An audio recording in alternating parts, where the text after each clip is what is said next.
सिर्फ प्रिंसिपल्स समझने हैं। एक है व्हीट स्टोन ब्रिज, जिस साइंटिस्ट चार्ल्स व्हीटस्टोन ने इसका कंसेप्ट दिया, उसी के नाम पर इसका नाम रखा है व्हीट स्टोन ब्रिज। तो चार्ल्स व्हीटस्टोन आपकी बुक में नाम मेंशन किया है, उन्होंने ये कंसेप्ट दिया। इस सर्किट में आप देख लिए एक खास सर्किट की अरेंजमेंट है, रेजिस्टर्स की एक खास अरेंजमेंट है, जिसमें 4 रेजिस्टर्स कंसिडर करते हैं, R1, R2, R3, R4। ये 4 रेजिस्टर्स एक खास सीक्वेंस में अरेंज किए हैं। दरमियान में एक गैल्वेनोमीटर हम कंसिडर करते हैं। गैल्वेनोमीटर सिर्फ इतना डिटेक्ट करेगा कि करंट फ्लो कर रहा है या नहीं। गैल्वेनोमीटर नेक्स्ट चैप्टर में टॉपिक है, it detects current. So G shows galvanometer. Galvanometer only detects flow of current। Circuit में बाकी आपको एक वोल्टेज का सोर्स दिखाई दे रहा है और एक बटन है, स्विच है, इसे हम कहते हैं स्विच। बटन को टेक्निकली स्विच कहते हैं। जब स्विच ओपन होगा डेफिनेटली सर्किट इनकम्प्लीट होगा, करंट फ्लो नहीं करेगा, गैल्वेनोमीटर में से नीडल उसका डिफ्लेक्ट नहीं होगा। जैसे हम स्विच क्लोज करते हैं तो करंट फ्लो करने लगता है। हम व्हीट स्टोन ब्रिज में कंडीशन ऐसी क्रिएट करते हैं कि स्विच क्लोज होने के बावजूद, सर्किट कंप्लीट होने के बावजूद गैल्वेनोमीटर कोई डिफ्लेक्शन शो नहीं करता, कोई करंट फ्लो नहीं करता। ऐसे में हम कहते हैं कि wheat stone bridge is balanced. तो व्हीट स्टोन ब्रिज में हम कंडीशन क्या क्रिएट करते हैं, मैं यहाँ लिख लेता हूँ। The condition is created in such a way, the resistors are arranged in such a way that there is no flow of current even when the switch is closed. Even when the switch is closed। तो switch close होने के बावजूद current flow नहीं करता। In this state, Wheatstone bridge is considered balanced Wheatstone bridge. In this state, Wheatstone bridge is considered to be in a balanced state, to be in a balanced state। हम उसे उसके balanced state में समझते हैं। ये कब होगा? ये उस वक्त होगा जब रेजिस्टर्स एक खास अरेंजमेंट में होंगे। वो अरेंजमेंट हम इक्वेशन फॉर्म में कैसे शो करते हैं? This state in equation form is shown as R1 by R2 equal to R3 by R4। ये 4 रेजिस्टर्स इस तरह से अरेंज्ड हो तो हम कहते हैं व्हीटस्टोन ब्रिज बैलेंस्ड है। बैलेंस्ड होने का मतलब क्या है कि सर्किट कंप्लीट होने के बावजूद इसमें कोई करंट फ्लो नहीं करता, गैल्वेनोमीटर कोई डिफ्लेक्शन शो नहीं करता। यहाँ तक पॉइंट्स दोबारा सुन ले। व्हीटस्टोन ब्रिज चार्ल्स व्हीटस्टोन के नाम पर है। उन्होंने रेजिस्टर्स को ऐसे सर्किट में अरेंज किया कि स्विच क्लोज होने के बावजूद इस पूरे सर्किट में करंट फ्लो नहीं करता, और उस स्टेट में हम कहते हैं कि दिस सर्किट इज बैलेंस्ड। और इस बैलेंस्ड स्टेट में ये 4 रेजिस्टर्स इक्वेशन फॉर्म में इस तरह शो होंगे, R1 by R2 is equal to R3 by R4।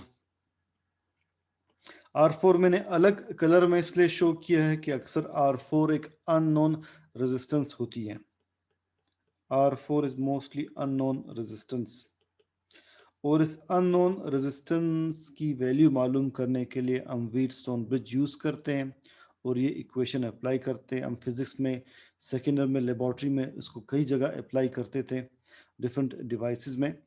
So R4 क्या होगा? Unknown resistance.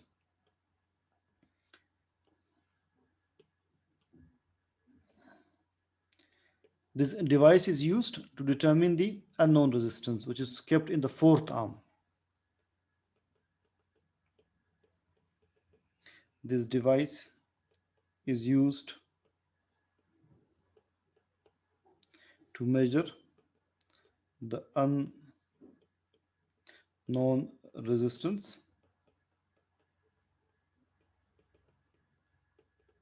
which is kept in the fourth arm.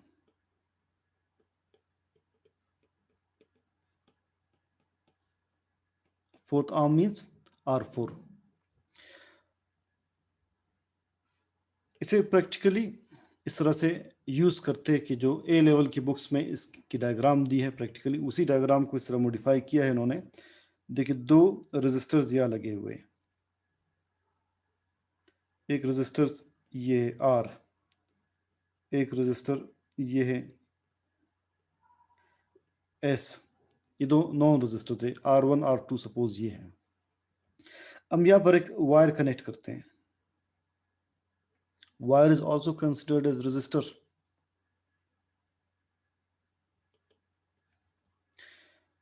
एक पॉइंट है D, इस पॉइंट D के साथ आप गैल्वेनोमीटर कनेक्ट कर लें।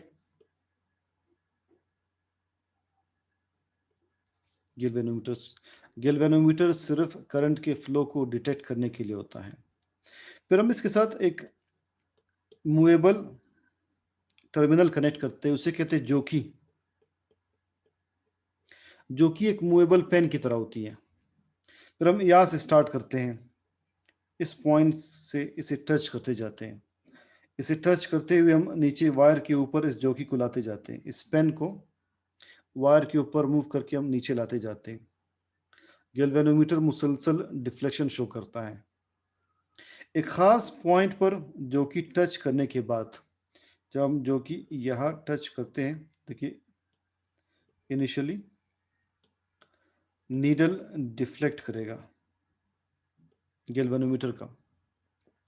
जब हम इस जोकी को देखिए यहाँ पर ले आए,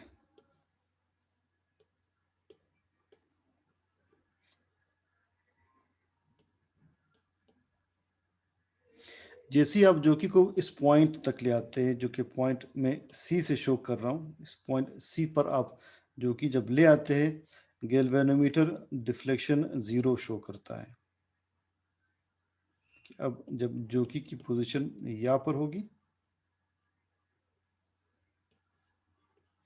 गैल्वेनोमीटर की डिफ्लेक्शन 0 पर होगी, which means no deflection and hence no current. अब इसमें कहाँ पर है R1, कहाँ पर है R2, कहाँ पर है R3, कहाँ पर है R4। ये होगा R1 जो रजिस्टर R से शो हुआ है, ये होगा R2 जो रजिस्टर S से शो हुआ है। ये जो वायर की लेंथ है C से A के दरमियान, इसे L1 कर लें। C और नेक्स्ट B के दरमियान जो लेंथ होगी इसे L2 लिख लें। अब सपोज में कोई भी रेजिस्टेंस अननोन है, कोई अगर एक रेजिस्टेंस अननोन होगी वो आप इजीली कैलकुलेट कर सकते हैं। लेट सपोज हम ये करते हैं कि S अननोन है। अगर S अननोन है तो हम इस S को R3 R4 समझ कंसिडर कर लेंगे। ये होगा अननोन रेजिस्टेंस। इक्वेशन क्या बन जाएगी? L1 by L2 equal to R3 by R4। R3 R है, R4 S है। तो आपने इसकी वैल्यू कैलकुलेट करनी है इस इक्वेशन से। दोबारा सुने, हमने व्हीटस्टोन ब्रिज प्रैक्टिकली किस फॉर्म में देखा कि दो रेजिस्टर्स दिए हैं आर और S. Suppose S unknown resistance है, हमने इसकी वैल्यू कैलकुलेट करनी है। तो जो डी के साथ गैल्वेनोमीटर और उसके साथ एक जोकी कनेक्टेड है पेंसिल के फॉर्म में, पेन की तरह एक मेटेलिक बॉडी है, हम उसे इस वायर के ऊपर मूव करते जाते हैं। जो जो आप मूव करते जाएंगे गैल्वेनोमीटर डिफ्लेक्शन शो करता जाएगा मुसलसल। एक खास पॉइंट पर गैल्वेनोमीटर डिफ्लेक्शन शो नहीं करेगा। उस पॉइंट पर मार्क लगा लेते हैं वायर के ऊपर, इसे हम पॉइंट सी लेबल करते हैं। ए और सी के दरमियान लेंथ मालूम करते हैं और सी और बी के दरमियान लेंथ मालूम करते हैं। ये लेंथ मेजर कर लेते हैं, ये बन जाएंगे L1 L2। सामने R बाय S रेशो या R1 R3 bye R4 ratio आपने लिखनी है। थोड़ा सा यहाँ पर समझना आपके लिए बहुत मुश्किल होगा। इसमें एक और पॉइंट कि करंट फ्लो क्यों नहीं कर रहा। जब आप इसे C के साथ कनेक्ट कर रहे हैं, सी के ऊपर आप प्लेस कर रहे जोकी को, स्लाइडिंग कॉन्टैक्ट को, तो करंट फ्लो करना क्यों बंद हो जाता है? इसलिए कि सी और डी ये दो पॉइंट्स एक ही पोटेंशियल पर होते हैं। जब दो पॉइंट्स सेम पोटेंशियल पर होते हैं उनके दरमियान करंट फ्लो नहीं करता। करंट हमेशा high to low potential move करता है। सो इसका आंसर देखिए ये होगा,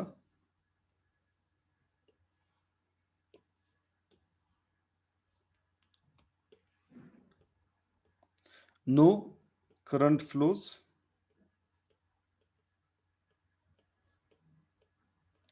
when sliding contact या jockey is placed at C।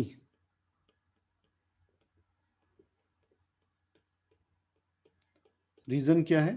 Because C and D are at the same potential, because C and D are at the same potential and hence no current would flow between them, and hence no current flows between them। इनके दरमियान कोई current flow नहीं करेगा। Last एक device है जो किसकी आपने सिर्फ डेफिनेशन ही देखनी है। इसे कहते हैं पोटेंशियोमीटर। पोटेंशियोमीटर में यहाँ पर एक बैटरी या सेल कनेक्टेड है, इसे हम ई से शो करते हैं या वी से शो करते हैं। अगले आर्म में एक रेजिस्टर है जिसके ऊपर दो पॉइंट्स हम कंसिडर करते हैं ए एंड बी। एक वोल्ट मीटर स्लाइडिंग कॉन्टैक्ट के साथ कनेक्टेड होगा। जिस कॉन्टैक्ट को आप मूव कर सकते हैं उसे स्लाइडिंग कॉन्टैक्ट कहते हैं। तो यहाँ पर ये स्लाइडिंग कॉन्टैक्ट होगा जिसे हम सी से शो करेंगे, सी। अब अगर आप सी को इस पॉइंट के साथ कनेक्ट कर लें, इस पॉइंट को के साथ आप कनेक्ट कर लें, तो वोल्ट मीटर का जो नीडल डिफ्लेक्ट करेगा वो ए और सी के दरमियान पोटेंशियल डिफरेंस शो करेगा। वो डिवाइस जो दो पॉइंट्स के दरमियान पोटेंशियल डिफरेंस बताए उसे पोटेंशियल डिवाइडर कहते हैं। हमने रियोस्टेट के टॉपिक में पढ़ा है। तो अगर आप सी को इस पॉइंट के साथ कनेक्ट कर लें, ए और सी के दरमियान वोल्ट मीटर आपको पोटेंशियल डिफरेंस शो करेगा। सो पोटेंशियोमीटर का यूज क्या है, डेफिनेशन क्या? Device that measures and compares potentials, a potential difference without drawing any current from the circuit। इसका यूज मेनली ये है कि मेन सर्किट से करंट ड्रॉ किए बगैर आप इसे जिस पॉइंट पर शो करते हैं, जिस पॉइंट के साथ टच करते हैं, उस पॉइंट और इनिशियल पॉइंट के दरमियान पोटेंशियल डिफरेंस बताता है। इससे आप किसी सेल का ईएमएफ भी मालूम कर सकते हैं। So number 1, it can be used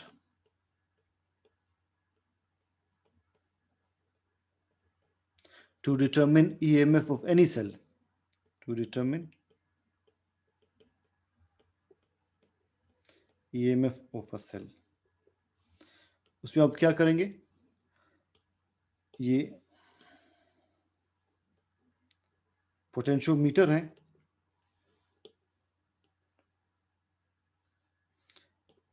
इसका ये जो स्लाइडिंग कॉन्टैक्ट है, इसे आप बैटरी के टर्मिनल्स के साथ रखते हैं। इट इज अ बैटरी या सेल। आप स्लाइडिंग कॉन्टैक्ट का एक वायर पॉजिटिव के साथ एक नेगेटिव के साथ कनेक्ट कर लें, तो जो वोल्ट मीटर होगा वो इस सेल का ईएमएफ बता देगा। Second, it can be use to determine potential difference between any two points. जिस तरह आपने इस डायग्राम में देखा, तो इसका सेकेंड यूज है जो कि यहाँ पर लिखा है, मेंशन किया हुआ है। तो पोटेंशियोमीटर एक ऐसा डिवाइस है जो किसी कि दो पॉइंट्स के दरमियान पोटेंशियल डिफरेंस बता सकता है या किसी सेल का ईएमएफ बता सकता है। जो आज के टॉपिक की समरी है मैं दोबारा बता देता हूँ।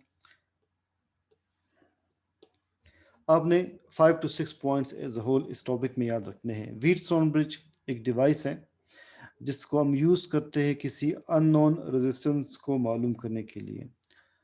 इसमें सर्किट के अंदर रेजिस्टर्स इस तरह से अरेंज किए हुए हैं कि एक नेटवर्क बन रहा है।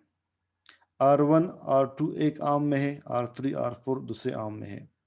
सर्किट में रेजिस्टर्स ऐसे कनेक्ट करते हैं कि सर्किट कंप्लीट होने के बावजूद इसमें कोई करंट फ्लो नहीं करता। और जब करंट फ्लो नहीं करता, हम इसे कहते हैं बैलेंस्ड व्हीटस्टोन ब्रिज। उस वक्त इक्वेशन क्या आएगी आपके सामने, R1/R2 इक्वल टू R3/R4। जो अननोन रेजिस्टेंस होती है उसे हम R4 की जगह पुट करते हैं। प्रैक्टिकली हमने कहा कि दो रेजिस्टर्स हैं R एंड S। अब हमने सपोज S की वैल्यू कैलकुलेट करनी है। S एक अननोन रेजिस्टेंस है। हम सामने एक वायर कनेक्ट करते हैं, उस वायर के ऊपर जॉकी मूव करते जाते हैं। जहाँ पर भी गैल्वेनोमीटर का नीडल डिफ्लेक्ट होना स्टॉप हो जाए, यानी करंट फ्लो करना स्टॉप हो जाए, वो पॉइंट हम नोट करते हैं। उस पॉइंट से ऊपर लेंथ L1 लिखते हैं, उस पॉइंट से नीचे लेंथ L2 लिखते हैं। तो चूंकि रेजिस्टेंस लेंथ के डायरेक्टली प्रोपोर्शनल है, लिहाजा आप रेजिस्टेंस को L से शो कर सकते हैं। रेजिस्टेंस लेंथ के डायरेक्टली प्रोपोर्शनल है, ये हमने पढ़ा था। तो इसीलिए आप R1 R2 को L1 L2 से शो कर सकते हैं। L1/L2 equal to R3/R4। R3 यहाँ पर R है, R4 यहाँ पर S है जो कि अननोन है, उसकी आप वैल्यू कैलकुलेट कर सकते हैं। इन दो पॉइंट्स के दरमियान करंट फ्लो क्यों नहीं कर रहा? दोनों पॉइंट्स सेम पोटेंशियल पर हैं। जब पॉइंट्स सेम पोटेंशियल पर होते हैं तो उनके दरमियान करंट फ्लो नहीं करता। ये पॉइंट मैंने बता दिया। लास्ट, पोटेंशियोमीटर वो डिवाइस है कि जो किसी भी दो पॉइंट्स के दरमियान पोटेंशियल डिफरेंस मेजर करने के लिए यूज हो सकता है। इससे आप किसी सेल का ईएमएफ कैलकुलेट कर सकते हैं। ये इस चैप्टर का लास्ट टॉपिक था। इसमें नेक्स्ट चैप्टर इंशाल्लाह नेक्स्ट लेक्चर में स्टार्ट होगा।